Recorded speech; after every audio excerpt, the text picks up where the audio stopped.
Good morning children, welcome back. In today's session we are going to do class 7 term 2 history unit 1 Vijayanagar and Bahmani kingdoms part 2. Come children, let us learn. Before moving on to today's session, let us have a recap of what we learned in the last one. In the last session we discussed about the foundation of the Vijayanagar Empire. The repressive measures of the temperamental Muslim king Muhammad bin Tughlaq led to the rise of many new independent states in the 14th century.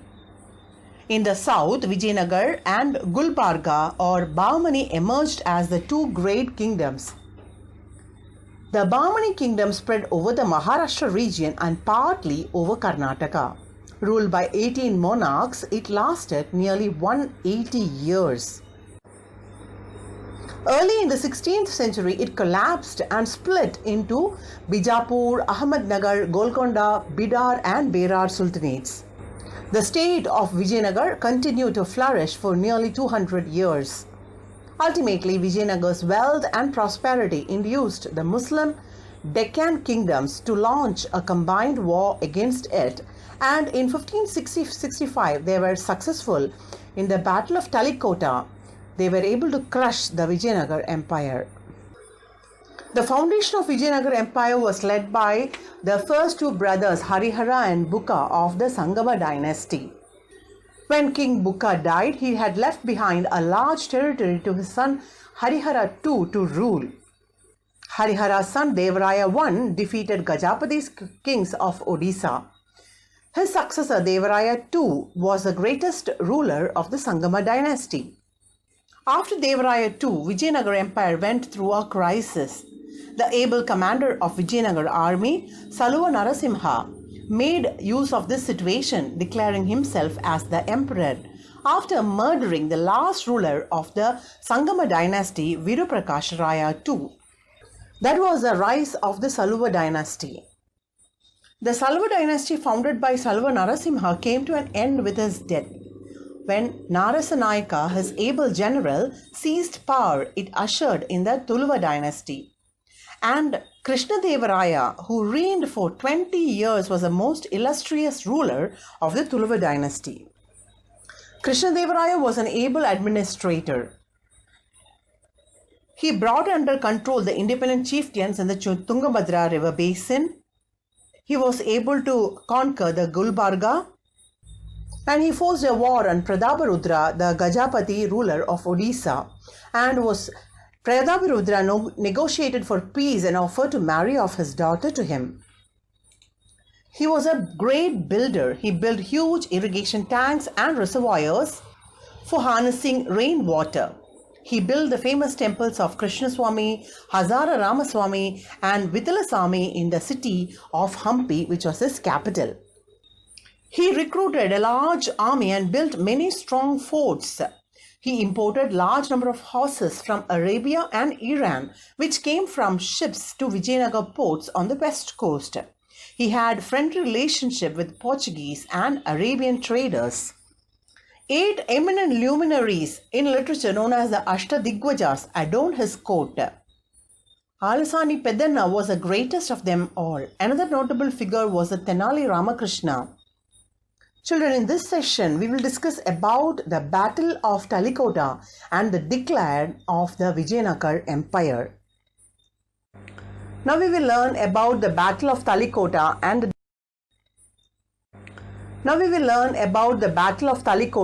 the decline of the Vijayanagar.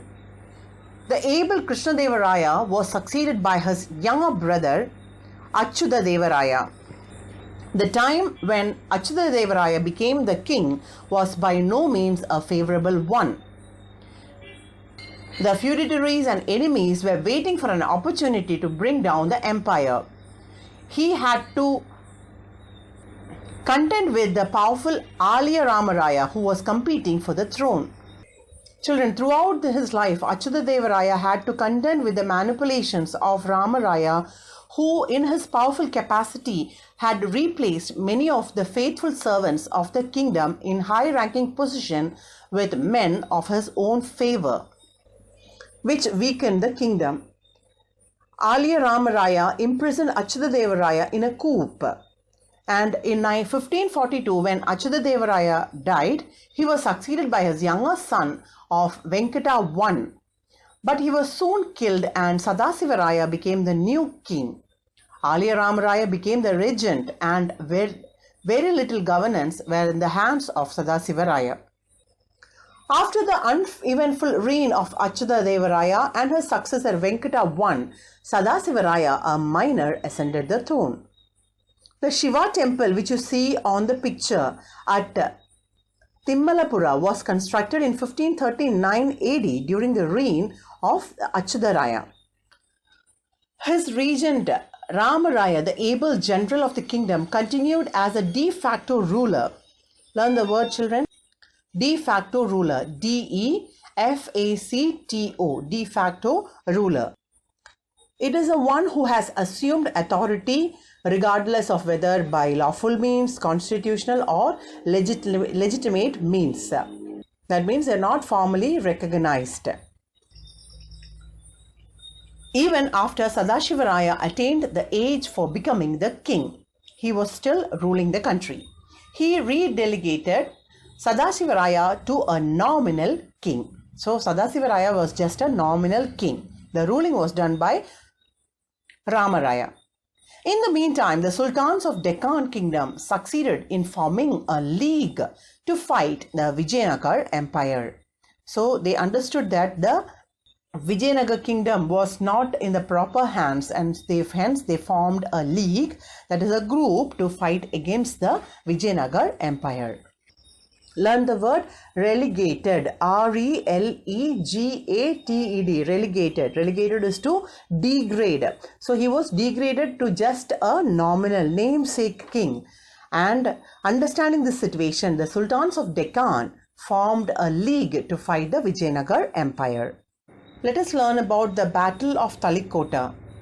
It was a confrontation in the Deccan region of southern India between the forces of Hindu Raja of Vijayanagar and the four allied Muslim sultans of Bijapur, Bidar, Ahmednagar and Golconda. It was fought on January 23, 1565. The armies collectively numbered several 100,000 with a large contingent of elephants. The capture and execution of the ruling king Hindu minister Ramaraya, the capital of Vijayanagar, was captured, destroyed over a period of 5 months and never reoccupied.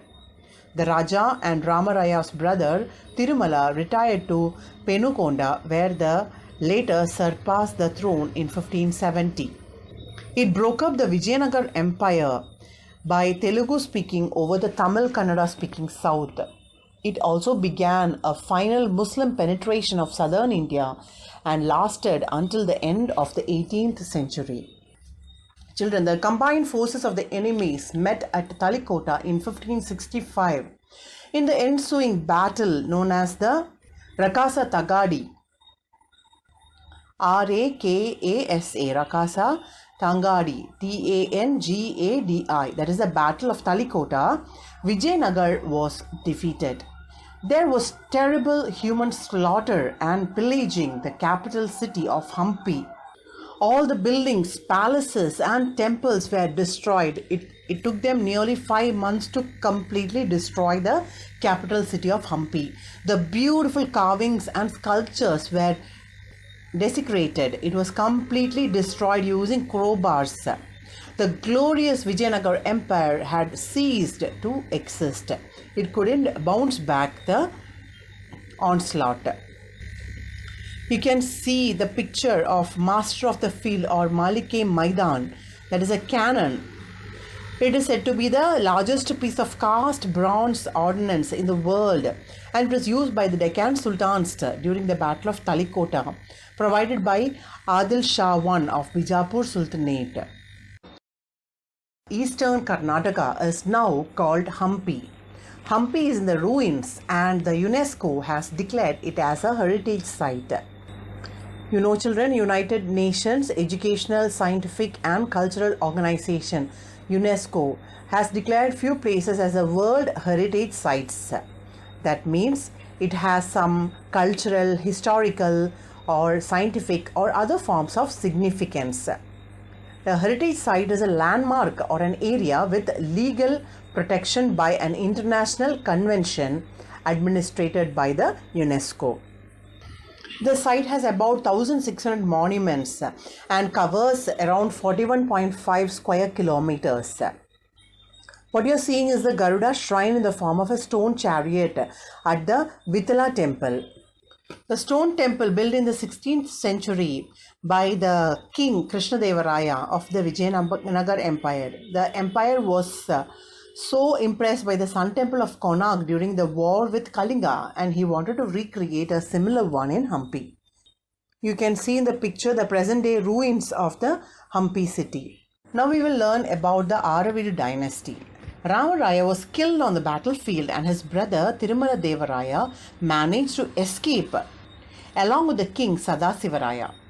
Tirumala Devaraya moved to Chandragiri carrying all the treasures and wealth that he could be salvaged.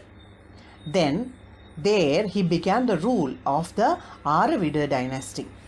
So children, when Ramaraya was killed in the battlefield, that Tirumala Devaraya, his brother, was able to escape with the Sadasivaraya, that king. And they moved to Chandragiri. From Vijayanagara, they moved to Chandragiri, carrying the treasures and wealth that could be collected. Whatever wealth or treasure he could collect. Learn the word salvage. S-A-L-V-A-G-E. Salvage is to rescue or collect from the losses. So whatever he could collect from the ruins, he carried it to the Chandragiri. And there he began the rule of the Aravidu dynasty. Children, Tirumala Devaraya was also the son-in-law of Krishnadevaraya. He refounded the Vijayanagar kingdom in Penukonda in Andhra Pradesh. The kingdom was destroyed by the Muslim rulers following the battle of Talikonda. The Aravidu dynasty built a new capital at Penukonda, Penukonda, Penukonda, and kept the empire intact for a time. But internal dissension, dissension is a disagreement or difference of opinion. And the intrigues of the sultans of Bijapur and Golconda, however, led to the final collapse of the empire around 1646. The internal conflicts as well as the attacks from the Bijapur sultans and the Golconda led to the final collapse of the empire. Now we will learn about the state administration of Vijayanagar Empire. The kingship was hereditary.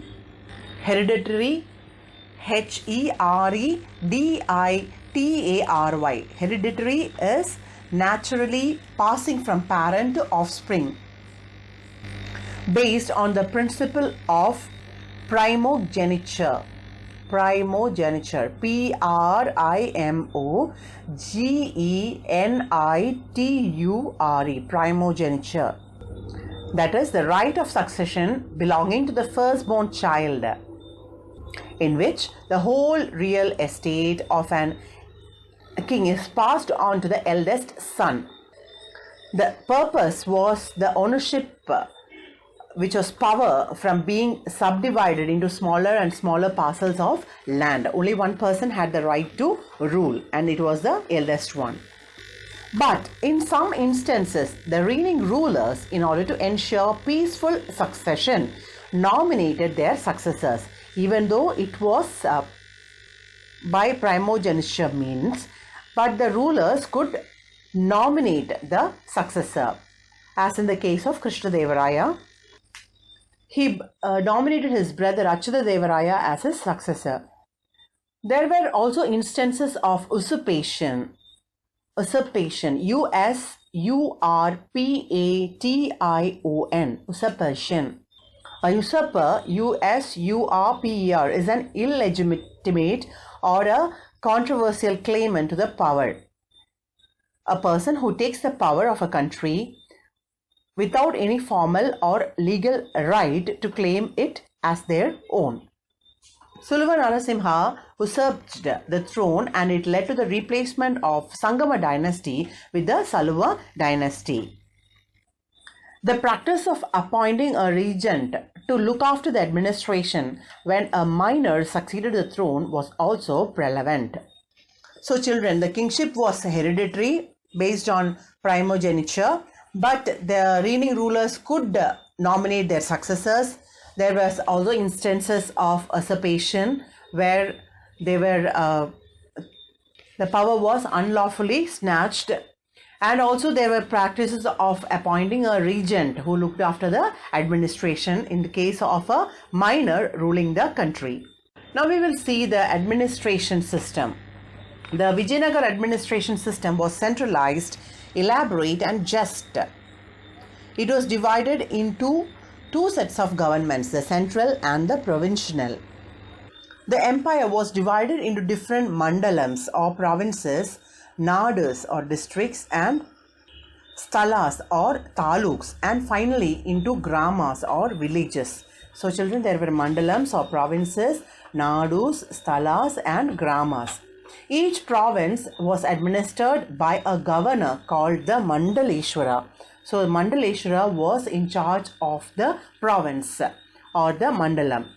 The lowest unit of administration was a village. It was the village. Each village had a Grama Sabha. Gowda, village headman, looked after the affairs of the village. The army consisted of infantry, cavalry and elephant corps. The army was modernized and Vijayanagar army began using firearms. It was well equipped even with firearms. The combination of firearm and cavalry made them one of the most feared armies in India. It is said that during the reign of Krishnadevaraya, there were around 2 lakh of military people, that is around 1,70,000 foot soldiers and 30,000 cavalry and 550 war elephants. And during Devaraya too, it is believed to have enrolled 2,000 Muslim cavalry men to teach the art of archery to his Hindu soldiers and officers. They were armed with bows and arrows, swords and lances were the principal weapons. They also had fire weapons as well as an army. It also constituted a navy which sighted on the west coast. The economic conditions of Vijayanagar Empire was illustrious. The Vijayanagar Empire was one of the richest states then known to the world. Several foreign travelers, Ibn Battuta, Niccolo Conti, Abdur Razak, who visited the empire during the 15th and the 16th century, left behind glowing accounts of its splendor and wealth. The emperors issued a large number of gold coins called the Varahas. The Varaha or the pagoda, because most of the common symbol was the Varaha, the boar incarnation of Vishnu. Children, now we will learn about the agriculture in the Vijayanagar administration. All the available arable land was irrigated by using a variety of innovative methods, and a significant percentage of the population was involved in agriculture, thus making the city self-sufficient for food. Numerous canals were dug to provide perennial water supply to the narrow strip of fertile land bordering the Tungabhadra river. Many of them are still in use today. There were many bunds or tanks created for water storage, like Kamalapura tank, which is still in use. Excavation has shown that there are around 60 water reservoir embankments. There were numerous agricultural features like check dams, erosion control walls and wells have been excavated. So we can see it was a policy of its rulers to encourage agriculture in different parts of the empire by following a wise irrigation policy. They had a wise irrigation policy. Apart from state, there were wealthy landholders and temples that invested in irrigation to promote agriculture, that enabled to withstand long sieges, which were there many during the empire's 3-century-long existence. Abdur Razak, the visiting Persian emissary to Krishnadevaraya's court, records huge tanks built with the help of the Portuguese masons. Channels were constructed to supply water from the tank to different parts of the city. The city was well stocked with a variety of agricultural goods. They cultivated food crops like paddy, pulses, and fruits, as well as industrial crops like cotton, jute, oilseed, indigo, and sugarcane, and commercial crops like coconuts, betel leaves, and arecanut. It acted as a source of raw materials for finished products for general consumption of the people. There were certain land which were declared as rent-free, which made use of the water from the tanks constructed in that particular village. Now we will learn about the cottage industries. Vijayanagar's agricultural production was supplemented by numerous cottage-scale industries like textile, mining, and metallurgy. There were numerous industries and they were organized into guilds. You know, guilds are association of artisans and merchants who oversee the practice of their craft in a particular area. They are usually operating in a single city covering a single trade. Metal workers and other craftsmen flourished during this period. Crafts and industries were regulated by guilds. Abdul Razak makes a reference to separate guild for each group of tradesmen and craftsmen. So there were guides for each of the trades, and the trades flourished like cottage industries. And they were interested in textile because they have had cultivation of cotton and mining. Many of the diamond mines are still available at Kurnool and Anantapur district. Children, commerce of the Vijayanagar Empire was the most important seat in the country. They had inland, coastal, and overseas commerce. It had trade in diamonds, rubies, pearls, as well as the Calicut was one of the important ports of the Malabar coast. There were around 300 seaports in Vijayanagara Empire. They imported horses, elephants, pearls, copper, coral, mercury, China silk, and velvet. And the exports were cloth, rice, iron, salt, petra, sugar, and spices. The industries were that of cloth, perfumes, and utensils of various kinds. And they were grouped into different guilds to look after the interests of trade and the industry. During the Vijayanagar Empire, the inland, coastal, and overseas trade flourished in goods such as silk from China, spices from Malabar region, and precious stones from Burma. These were the important things. There were silk from China, spices from Malabar, and precious stones from Burma or Myanmar. Vijayanagar traded with Persia, South Africa, Portugal, Arabia, China, Southeast Asia, as well as Sri Lanka. They had trade relationship with so many of the countries in the world. Children, Krishnadevaraya was not only a great monarch, a brilliant soldier and a statesman, but also an accomplished poet and scholar himself. He wrote with ease and command in both Sanskrit and Telugu. One of Raja Krishnadevaraya's literary work, Amukya Malyada, is considered one of the 5 best works in Telugu literature. In the book, while unraveling the legend of Andal, the Alvar saint,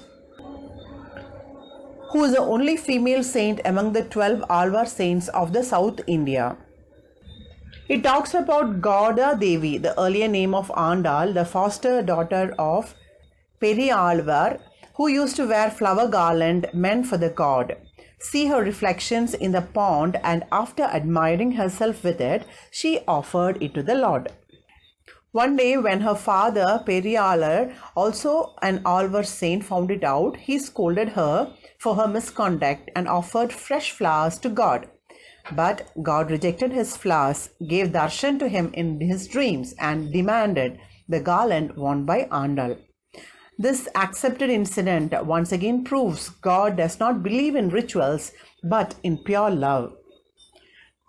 Krishnadevaraya gives details on the principles of political administration that an ideal monarch must follow, and expressed his ideas, thoughts, and observations through descriptions of cities, towns, villages, men and women folk, dress, dishes, and elegant life. He is famous for nurturing and patronizing many scholars during his reign, and also for his contributions to the world of literature, including Jambavati Kalyanamu. Under the patronage of Vijayanagar rulers, religious as well as secular books were written in different languages such as Sanskrit, Telugu, Kannada, and Tamil. Krishnadevaraya wrote Amuktya Malyada, an epic in Telugu, and also a Sanskrit drama, Jambavati Kalyanam. Children, Tenali Ramakrishna authored Panduranga Mahatyam. It is one of the Pancha Mahakavyas of Telugu literature. It contains a legendary account of a shrine of Vishnu as Panduranga, established by the ministration of the saint Pandarika, who was one of the Ashtadigvajas at the court of Krishnadevaraya. Scholars like Srinada, Podana, Jakamma, and Duggana translated Sanskrit and Prakrit work into Telugu. It is a vernacular Indic language of ancient and medieval periods. It is distinguished from Sanskrit, that is Prakrit. It is one of the main languages of the classical Indian culture. Children, you can see the picture of Srinada in the slide there.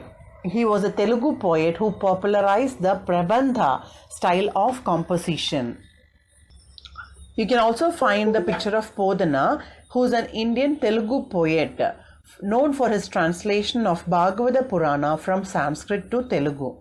He was a Telugu and a Sanskrit poet and scholar. So as we learn, children, we understand that the literature during the Vijayanagar administration was a flourishing one. There were many poets and writers who contributed to the growth of Telugu literature. Come children, now let us learn a little bit about Krishnadevaraya's Amukta Malyada. It is believed that Krishnadevaraya wrote the work after getting a dream in the portico of Sri Kakula Andhra Maha Vishnu temple on the banks of river Krishna, in which Lord Andhra Mahavishnu appeared and instructed him to write the story of his wedding to Andal at Srirangam in Telugu. And in his dream, on being asked why Telugu was chosen, Lord Vishnu has said to have replied, "If you ask why Telugu, it is because this Telugu country and I am a Telugu king. Telugu is sweet. After speaking with all the kings that serve you, didn't you realize amongst all the languages in the country, Telugu is the best?"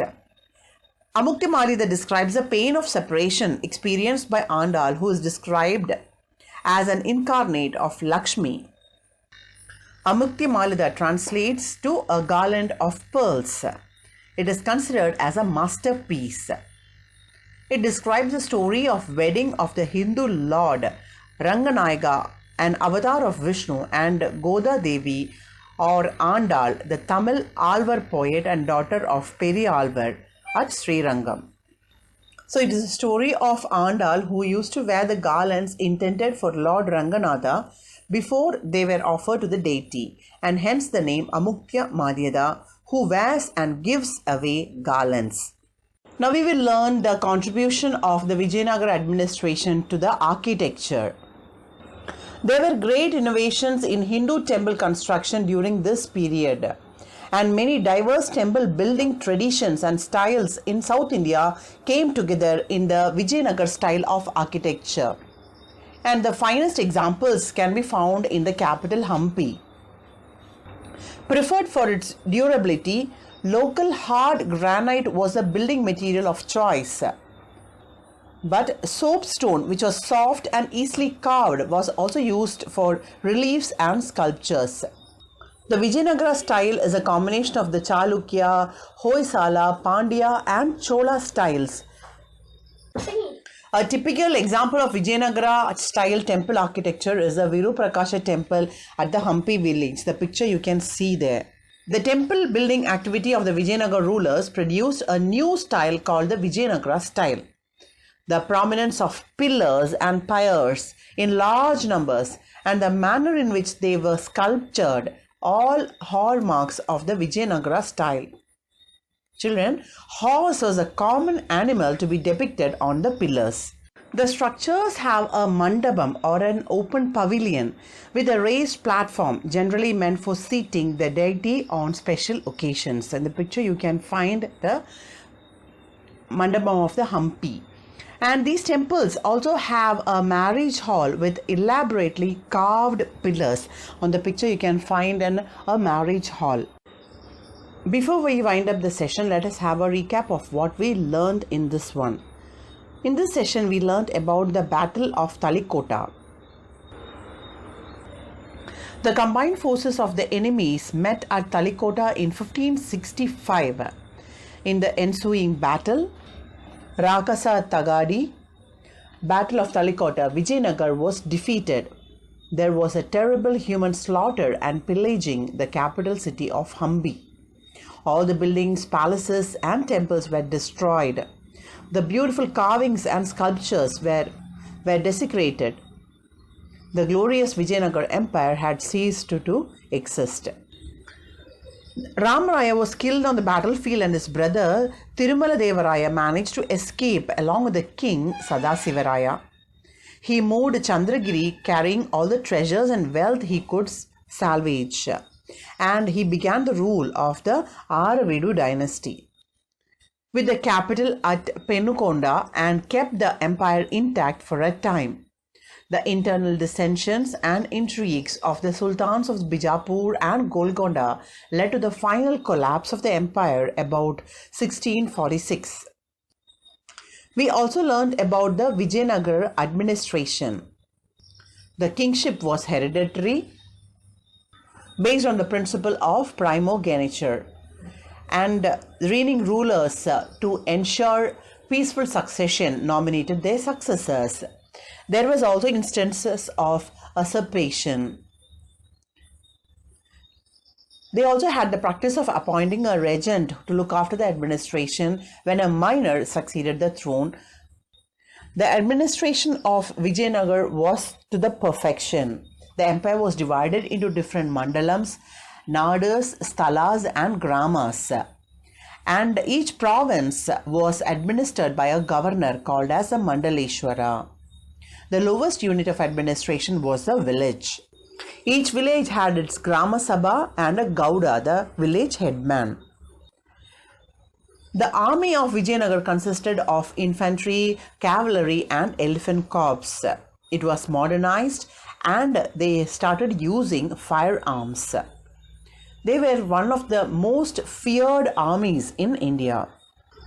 The Vijayanagar Empire was one of the richest states then known to the world. Several foreign travelers who visited left behind glowing accounts of its splendor and wealth. The emperors issued a large number of gold coins called the Varahas. It was a policy of its rulers to encourage agriculture in different parts of the empire by following a wise irrigation policy. Apart from state, there were wealthy landholders and temples that invested in irrigation to promote agriculture.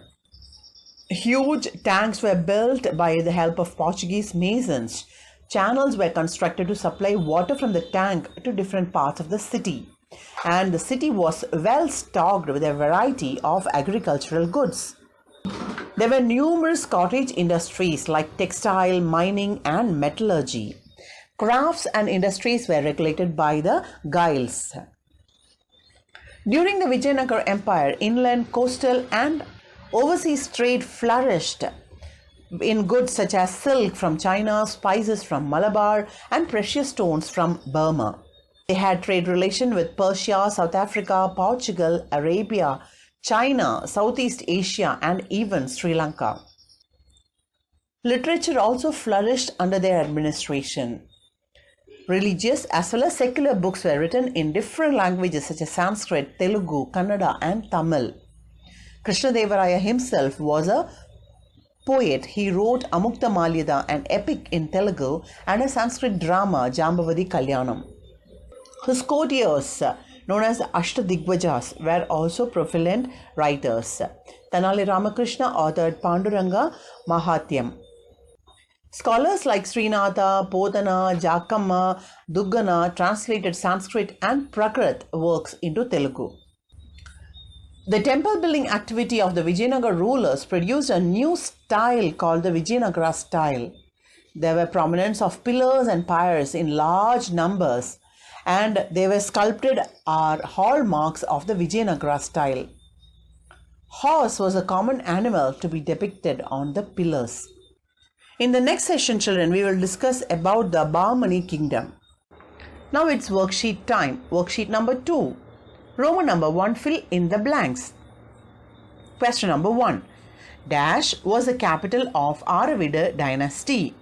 Dash was the capital of Aravida dynasty. Question number 2. Vijayanagar emperors issued a large number of gold coins called Dash. Vijayanagar emperors issued a large number of gold coins called Dash. Roman number 2. Answer in 1 or 2 sentences. First question. The 4 dynasties of Vijayanagara kingdom with reference to prominent rulers of each dynasty. List the 4 dynasties of Vijayanagara kingdom with reference to prominent rulers of each dynasty. Describe about Battle of Talikota. Describe the Battle of Talikota. Question number 3.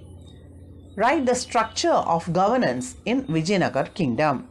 Write the structure of governance in Vijayanagar kingdom. As we do in our worksheet, children, you have to copy this in your rough note and learn it well and write as a home test and WhatsApp me the answers. That's all for today's session, my dear children. Thank you for watching the class. For more videos and solutions, please visit and subscribe our YouTube channel. Thank you. Stay blessed.